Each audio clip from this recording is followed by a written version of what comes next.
So let us start today's session by quickly revising what we have done with example 4.2. हमने example 4.2 का half नहीं 1/3 part already last session में हमने solve किया था. So three identical point masses are fixed symmetrically on the periphery of a circle. हमारे पास एक circle है जिसके पेरीफेरी पे मतलब जिसके सर्कमफरेंस पे हमारे पास तीन आइडेंटिकल मासेस है. Obtain the resultant gravitational force on any point mass capital M at the centre of the circle. तो ये है पार्ट 1. तो will first see again how we solve part 1 and then will go ahead with next parts of this question. तो आपके पास एक circle है, you have circle and according to the question इस सर्कल के circumference पे you have three identical masses placed symmetrically. So you have symmetrically placed masses. Symmetrically placed masses का importance ये होता है कि they divide the circle into three equal parts और हर एक पार्ट जो है वो 120 डिग्री का एंगल बनाता है. Let us give it some name. ये है पॉइंट ए, यहाँ पे मास है small m, this is b small m mass, c small m mass. और अगर आपको याद है मैंने बोला भी है वैसे कि सेंटर पे you have mass capital M. Centre को मैं नाम दे देता हूँ O, राइट. तो first of all if you remember gravitational force is given by, so we know that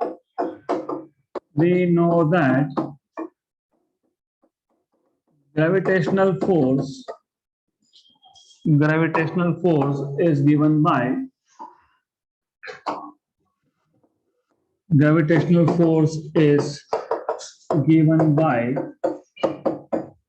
F equal to G m1 m2 by r square. और ये distance है r, ये डिस्टेंस भी है r, ये डिस्टेंस भी है r. तो यहाँ पे तीनों के तीनों मासेस सरकमफरेंस पे आइडेंटिकल है. इसकी वजह से ये तीनों फोर्सेस, कौन से तीनों forces? Force on O due to A, force on O due to B and force on O due to C. ये तीनों forces magnitude wise they are equal. They are only magnitude wise equal and they are directed outwards. क्योंकि capital M को तीनों attract करेंगे, या तो तीनों outside दिखाना या तो तीनों इनवर्ड्स दिखाना, राइट. एंड लेट अस से इसको डिनोट कर देते हैं कैपिटल F से. और आपको पता है it is given by G m1 m2. m1 is small m, m2 is capital M, distance is r square, correct. देन इसके बाद हमने क्या किया था? इसके बाद हमने कंपोनेंट्स किए थे और आपको मैंने बताया था कि कंपोनेंट्स कौन से फोर्स के करने होते हैं जो अलोंग x या अलोंग y नहीं है. तो यहाँ पे एक ऐसा फोर्स है, force on O due to A, ये डायरेक्टली अलोंग नेगेटिव y है, इसके कंपोनेंट्स होंगे नहीं. तो you have this force over here directly force on O due to A, correct. तो फोर्स के कंपोनेंट्स इसके करने नहीं है, तो किसके कंपोनेंट्स करेंगे? Force on O due to B के. और कंपोनेंट्स करने के लिए पहले हम x एक्सिस और y एक्सिस ड्रॉ कर लेंगे. तो let us first draw x axis here and then let us draw y axis here.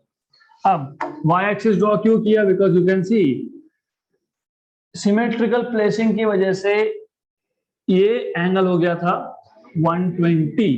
120 में से ये एंगल आएगा 60. Very good. So once you know angles, then you should know ये आगे आपको force on O due to B, उसका एक component जाएगा ऊपर, ये आ जाएगा आपके पास component force on O due to B का cos 60 कंपोनेंट, क्योंकि एंगल क्या था? 60 डिग्री. और एंगल को लग के जो कंपोनेंट होता है वो होता है cos कंपोनेंट. सिमिलरली यहाँ पे ये जो आपके पास कंपोनेंट होगा ये आएगा force on O due to B sin 60, right. Now sometimes you say अगर ये 30 लिया तो हाँ, तो फिर ये एफ ओ बी कॉस 30 और ये एफ ओ बी साइन 30, एक ही बात है, क्योंकि cos 60 sin 60 is cos 30, sin 60 is √3/2, cos 30 is √3/2, तो कोई फर्क नहीं पड़ता है आप ये एंगल लो या ये angle low, doesn't make any difference. Okay, now similarly force on O due to C भी बाकी रह गया, इसको भी देख लेते हैं. So you have a force here, इसके भी आप दो कंपोनेंट्स करोगे, एक कंपोनेंट आएगा वर्टिकली अप यहाँ पे down in the green, ये आ जाएगा force on O due to C cos 60, और उसका एक कंपोनेंट यहाँ पे जाएगा over here, it will be force on O due to C sin 60. Right now एक काम करते हैं, यहाँ पे थोड़ा दिखने में कंफ्यूजन होता है, तो I will draw it here. ये एक कंपोनेंट आएगा यहाँ पे आपका. सबसे पहले तो ये समझ लो कि in reality the force is this, force on O due to C, उसका एक कंपोनेंट है यहाँ पे और एक कंपोनेंट है ऊपर. Right, so you have component something like this, तो you have components like this. तो this component, this is force on O due to C, ये कंपोनेंट था force on O due to C cos of 60, ये था force on O due to C sin of 60. Similarly, you have एक force यहाँ पे आपका, उसका एक कंपोनेंट यहाँ जाएगा. So this is equal to force on O due to B. This is equal to force on O due to B sin 60. Right. Then similarly, you will have यहाँ पे एक कंपोनेंट आएगा ऊपर वर्टिकली अप, और आपको पता ही है कौन सा कंपोनेंट है. You know this is force on O due to B cos 60, cos 60 component है वो. तो you have a component over here, force on O due to B cos 60. Then you have one more force which is vertically downwards, उसके कोई components नहीं है, तो आप direct लिख सकते हो this is that force, something like this. तो ये आ गया आपका force on O due to A. Right? Good. Components करना आपको आना चाहिए at this stage. This is expected from you. तो आपको आना चाहिए. ये हो गया. Now, as you know, आपको दिख रहा है कि ये सारे के सारे forces, force on O due to A, force on O due to B, and force on O due to C, magnitude wise है same. Because they are same magnitude wise, I can write this as, इसको हटा दूंगा, इसको भी यहाँ से हटा दूंगा, इसको भी OB को यहाँ से हटा देंगे, इसको भी यहाँ से रिमूव कर देंगे, यहाँ से OC, यहाँ से OB, will remove all this and then now you can see what is happening. Right? तो आपके पास F sin 60 और F sin 60 equal but opposite, cancel out. ऊपर F sin 60 और F cos 60 same direction vertically up, तो add up तो बोल सकते हो. Here horizontal components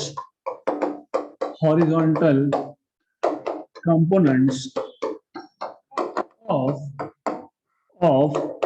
FOB and FOC are equal but opposite, hence they cancel out,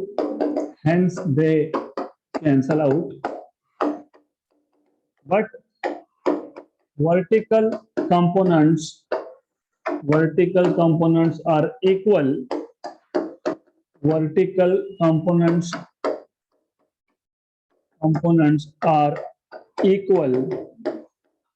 and are in the same direction, are equal and in the same direction. Therefore, they will add up. Hence, they will add up. Hence, they will add up. Therefore, you can say resultant force in vertically upward direction is. Therefore, resultant force in vertically upward direction is. upward direction is FV equal to F cos 60 plus F cos 60. आप बोल सकते हो FOB cos 60 plus FOC cos 60, लेकिन FOB और FOC है equal, F है cos 60 is half and this is also half, so total force is F. अब total force vertical direction में F है, so total force upward is F, downward is F, cancel, 0. Now total force या फिर force in vertically downward direction is vertically downward direction is F. Therefore ये जो resultant force है vertically upward और जो vertically downward force है दे cancel out. Therefore vertically upward and vertically downward forces, vertically upward and vertically downward forces will cancel out. Therefore net force is how much? 0. Therefore net force at the mass, on the mass, acting on the mass, net force on the mass at the center, on the mass capital M at the center is 0, is 0. तो ये था हमारा इस question का पहला part और this is we have done already in the last lecture. Now going ahead to next part, क्योंकि next part में आगे जाने से पहले आपको ये बेसिक्स पता होना चाहिए. आगे बोला है extend this idea to more than 3 identical masses. It is simpler than this one, क्योंकि अब अगर मैं 3 की जगह पे 4 मास लेता हूं तो क्या होगा? Easy. So let us first consider 4 masses placed symmetrically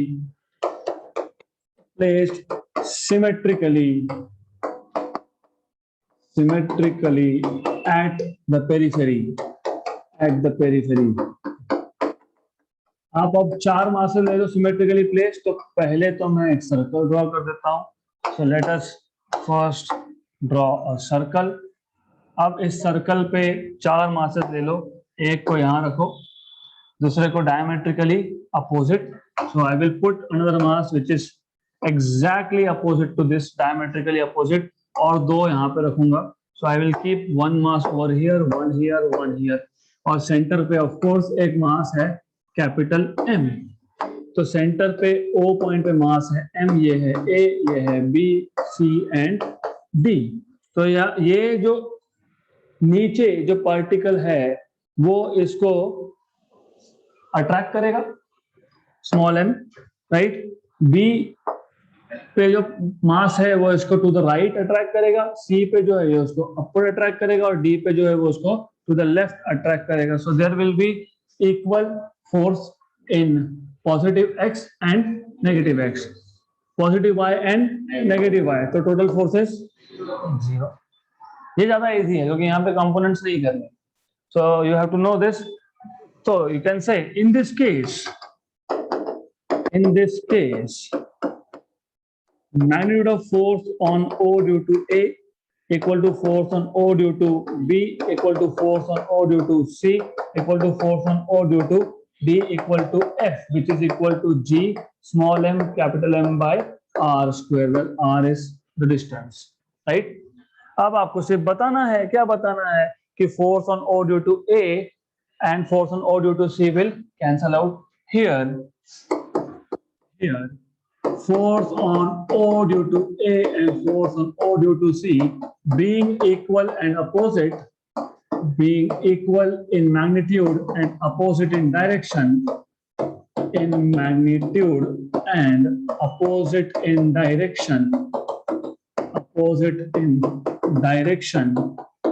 will cancel out each other. Similarly, similarly और कौन से दो फोर्सेस कैंसिल होंगे? On B and on D. Similarly force on O due to B and force on O due to D will cancel out. Therefore net force is 0. Therefore net force on the particle, on the mass at center O is 0. Good, यहाँ पे भी 0. अब आगे बोला है आपको how far can you extend this concept. इस concept को आप कितना एक्सटेंड कर सकते हो? हाउ फार यू कैन, मतलब how many masses you can put. तो actually you can put as many masses as you want. आप यहाँ पे इनफिनाइट नंबर ऑफ मासेस डाल सकते हो. You can put infinite number of masses. So what you can do is put infinite number of masses here. So if I have this circle, I can put here as many masses as I want. तो मैं ऐसा कर सकता हूं, यहाँ पे एक लिया तो उसको अपोजिट लूंगा, एक कैंसलेशन. उसके बाजू में एक लिया तो इसके बाजू में लूंगा और एक कैंसलेशन. फिर यहाँ पे एक लिया तो फिर यहाँ पे लूंगा, again they will cancel out. तो ऐसे आप पूरे के पूरे पेरिफेरी पे, पूरे के पूरे सर्कमफरेंस पे you will go on putting masses continuously. तो when you go on putting masses continuously it becomes a ring. तो ऐसा तो एक रिंग ही बन जाएगा आपके पास. एंड इन दिस केस जो सेंटर पे जो मास है कैपिटल M, उसको हर डायरेक्शन से इक्वल फोर्स लग रहा है, तो टोटल फोर्स इज 0. तो how far you can extend? You can extend up to infinity. तो you can say number 3, we can extend this concept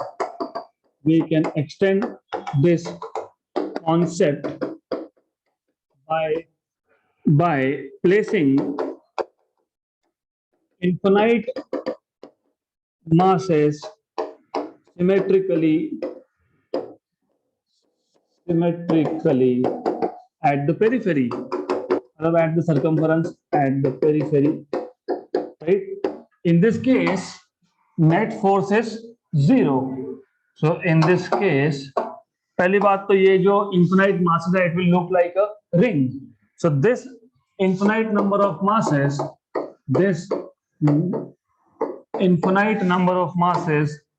make up a structure which look like ring. This infinite number of masses make a structure like ring. Therefore आपको पता होना चाहिए total force at the centre of the ring, मतलब total कौन सा force? Gravitational, क्योंकि हम gravitational force की बात कर रहे हैं. So total gravitational force at the centre of the ring is 0. ये 0 ही होता है, राइट? तो this is how you are supposed to solve this question. Interesting था, इजी था, and you need to know this concept. Symmetrically जब place करते हो तो टोटल फोर्स इज 0. ओके,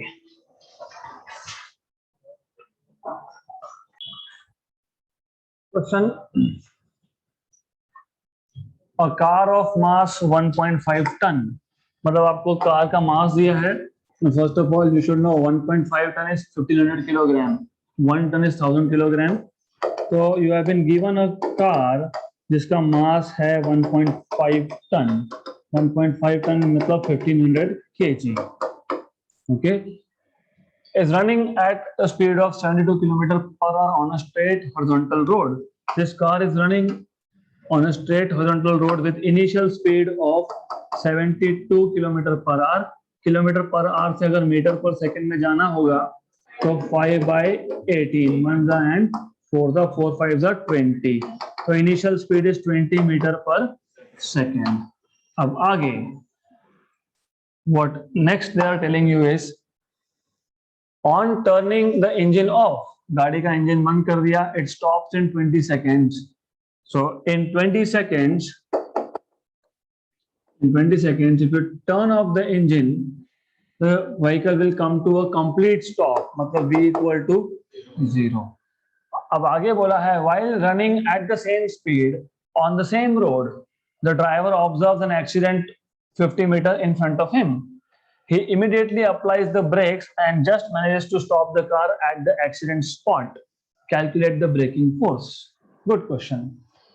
पहले आपको ये बताया है vehicle is moving at some speed, अगर हम ब्रेक अप्लाई नहीं करते हैं, हम सिर्फ गाड़ी का इंजन ऑफ कर देते हैं, only turning off the engine, the vehicle will come to stop in 20 seconds. In this case, the vehicle will come to stop because of force of friction between tire and road surface, right? तो यहाँ पे जो retardation होगा, डीएक्सेलेरेशन होगा, वो होगा frictional retardation, only due to friction. अब उसी रोड पे the driver sees an accident, और of course accident सामने हुआ तो he'll have to apply brake, नहीं तो वो भी पीछे से ठोक देगा, right? तो he just manages, बच गया बेचारा, he just manages to stop the car, right? तो जब ब्रेक अप्लाई किया है तो अब रिटार्डेशन दो सोर्सेस से होगा, एक तो friction and other is braking. तो first of all you need to know this. अब मैं इसको दो केसेस में ही डिवाइड कर दूंगा and I directly start with solution. We will divide into two cases. Case number 1, in case number 1 you have only friction. In case number 1 we are not talking about braking force, we are talking only about friction. So I will say case number 1 is only frictional, only force of friction, only friction. तो सबसे पहले आपको क्या पूछा है? Breaking force. Force मतलब mass into acceleration. मास आपको पता है. अगर आपको एक्सेलरेशन मिल गया तो फिर आपको आंसर मिल जाएगा. लेकिन ब्रेकिंग फोर्स मतलब mass into braking retardation, right? जब गाड़ी स्टॉप होगी ब्रेक मारने के बाद तो दो एक्सेलरेशन थे, एक था फ्रिक्शनल और एक था ब्रेकिंग. तो पहले हम फ्रिक्शनल रिटार्डेशन निकाल लेते हैं. तो कैसे फाइंड करेंगे? v equal to u plus AT से. v कितना? 0, u कितना? 20, a और टाइम कितना लगा? 20 सेकेंड्स. तो यहां से आपको, मैं इसको by the way I call this as frictional retardation, a suffix f. तो ये मिल जाएगा -20 इक्वल टू 20 AF, मतलब ये आ जाएगा 1. तो फ्रिक्शनल रिटार्डेशन इज -1 मीटर पर second square. Okay, therefore frictional retardation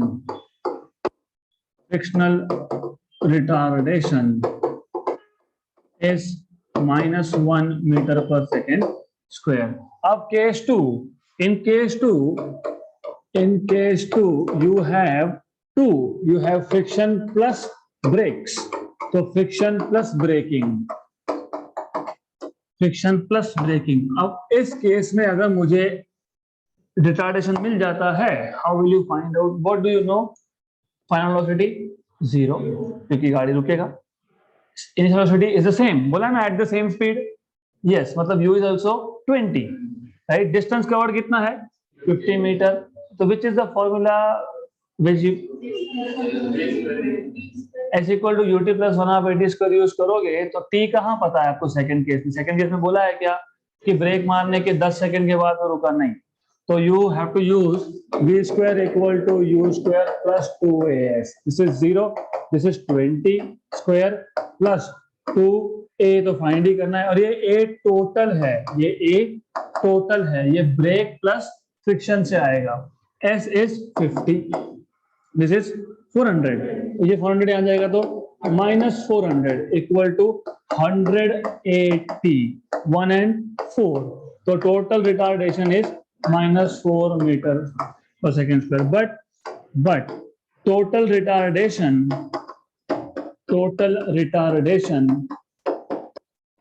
is due to friction and braking. दोनों की वजह से है, and braking. Therefore you can say a total equal to a braking plus a friction. ये आया आपका -4. ये आपका आया, इसको यहां शिफ्ट कर देंगे तो -3 हो जाएगा टोटल. Therefore a braking is -3 metre पर सेकेंड स्क्वायर. तो आपको मिल गया -3, राइट? तो you have braking retardation as -3. Therefore braking force is FB is mass into braking retardation. Mass is 1500. This is -3, मतलब -4500 न्यूटन. तो ये आ गया आपका ब्रेकिंग फोर्स. से माइनस साइन आपको बताता है that this is retardation. Done.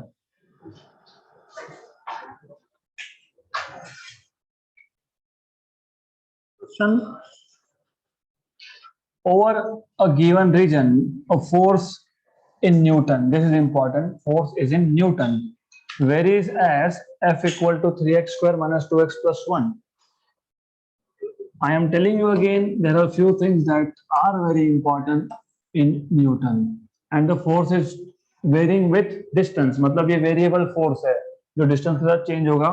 0 पे अगर x equal to 0 है, मतलब origin पे object है, तो 0 0 only 1 न्यूटन, और 1 पे 3 minus 2 plus 1 मतलब 2 Newton. 3 minus 2 is 1, 1 plus 1 is 2. X equal to 2 पे 3 into 4 square, 2 square, that is 12. 12 minus 4, 8. 8 plus 1, 9. So this is a variable force which is changing with distance. In this region, an object is displaced from x1 equal to 20 centimeter and x2 equal to 40 centimeter by the given force.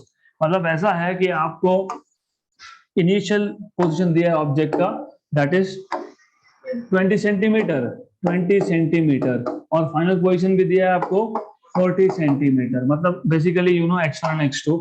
Calculate the amount of work done by the given force.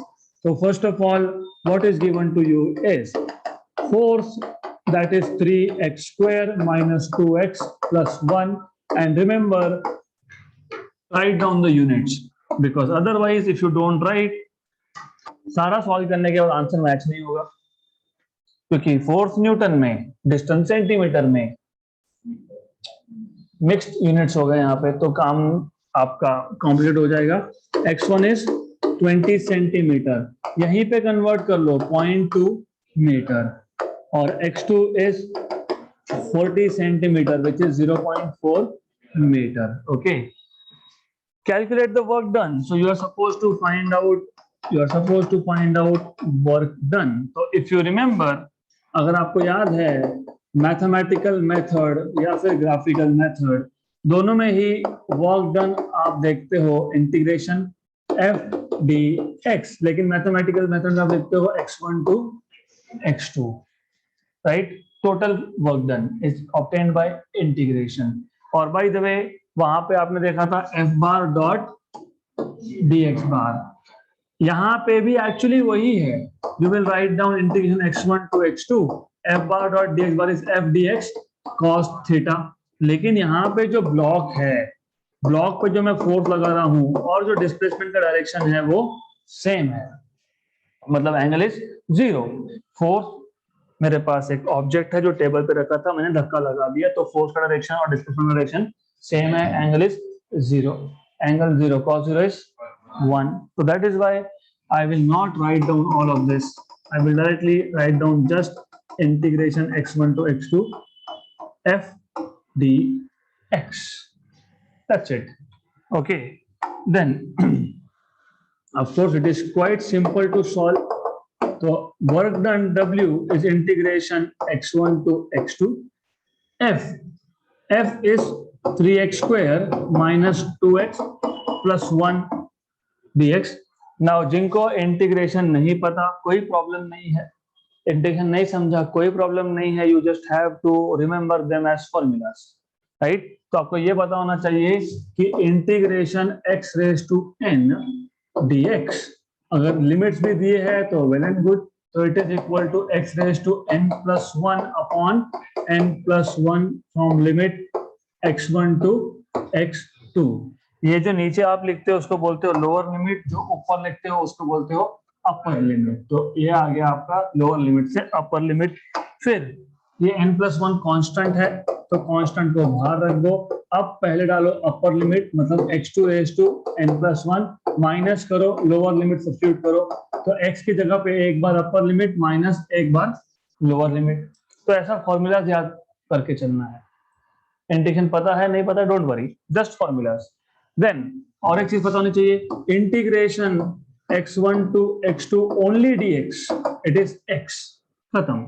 Between upper limit and lower limit and upper limit, x1 to x2। तो यहाँ पे भी ऐसा करोगे आप, x2 minus x1, that's it. तो ये दो फॉर्मूला आपको पता होने चाहिए।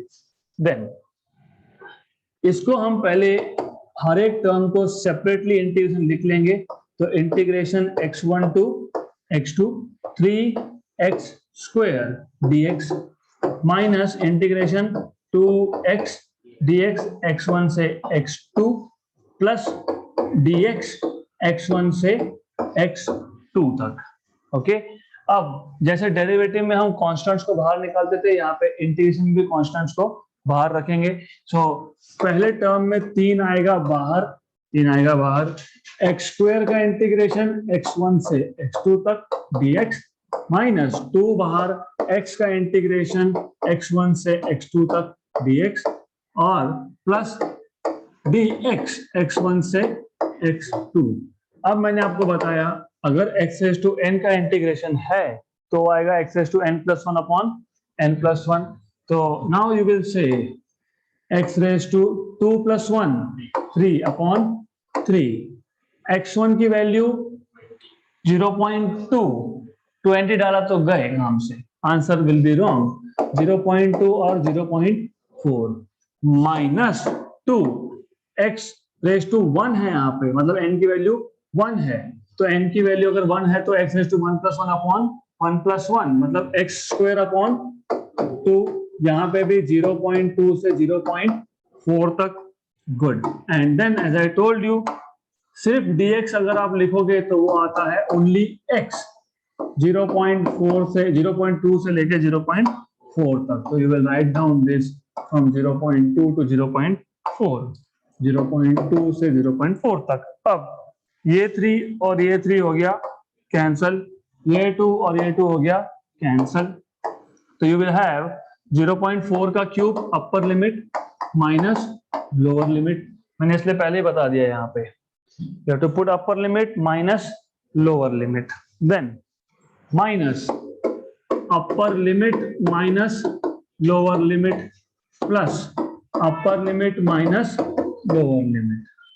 अब 0.4 का क्यूब, टेंशन मत लो, this is 4 into 10 power minus 1, 4 into 10 power minus 1 का क्यूब, 4 का क्यूब 64 और 10 पावर माइनस 1 का क्यूब 10 पावर माइनस 3 माइनस 0.2 का क्यूब, 2 का क्यूब 8, 10 पावर माइनस 1 का क्यूब 10 पावर माइनस 3, 0.4 का स्क्वायर 416 इंटू 10 पावर माइनस 2, क्योंकि 0.4 मतलब 4 इंटू 10 पावर माइनस 1, उसका स्क्वायर 4 का स्क्वायर 16, 10 पावर माइनस 1 का 10 power minus 2, 4 into 10 power minus 2, और ये तो टेंशन ही नहीं है इसका, simple. 64 minus 8 is 56 into 10 power minus 3 minus 12 into 10 power minus 2 plus 0.2। अब एक काम करो, इसको you have to write in terms of powers, same करने पड़ेंगे कम से कम। तो how will you do this? 1.2 into 10 power minus 3, sure? Are you sure? 10 power minus 3 किया तो क्या होगा? अरे इजी है, अगर मुझे 10 पावर माइनस 3 लिखना है तो मुझे 10 पावर 1 और 10 पावर माइनस 1 एडजस्ट करना पड़ेगा, क्योंकि कैंसिल होता है। एडजस्ट किया, ये माइनस 1 इसको दे दिया तो माइनस 3, ये 0 इसको दे दिया तो 120। Good good. तो या फिर अदर वे अराउंड, अगर थोड़ा कंफ्यूजन क्रिएट होता है ना, तो एक काम करो, इसको लिख दो 5.6, 10 power minus 2, 10 power minus 2 minus 12 into 10 power minus 2 minus 2, उसको कुछ नहीं किया मैंने। आप दोनों में से 10 पावर माइनस 2 निकाल लो कॉमन, 10 पावर माइनस 2 कॉमन निकाल लिया तो 5.6 minus 12, what is 12 minus 5.6? 6.4. Okay, so this is minus 6.4 into 10 power minus 2 plus 0.2, right? So this is 0.064 with a negative sign. तो ये आपको मिलेगा, this will give you, ये 10 power minus 2 है ना, यहाँ पे डाल दिए तो माइनस 0.064 प्लस 0.2, 0.2 में से 0.064 गया, मतलब कितना 0.136. कैसे करोगे यार ये चीज, 0.200 minus 0.064, 0.136, 0.136 joule. This is the amount of work done in displacing the object from 20 centimeter to 40 centimeter under the influence of force, which is 3x square minus 2x plus 1 Newton.